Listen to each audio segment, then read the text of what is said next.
Ukrainian drone army keeps destroying Russian ammunition storing site. While they can leave them out in the open, not even hidden by trees, in this case it's actually a lot harder to spot the ammunition.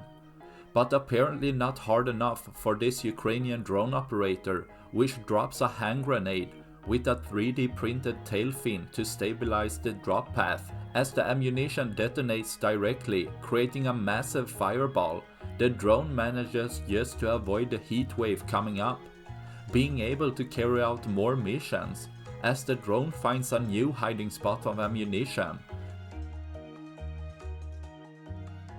being able to drop another grenade, again creating a massive fireball rising up, exchanging 2 hand grenades against a lot of ammunition, taking out a little more ammunition, leaving a little less Russia can use.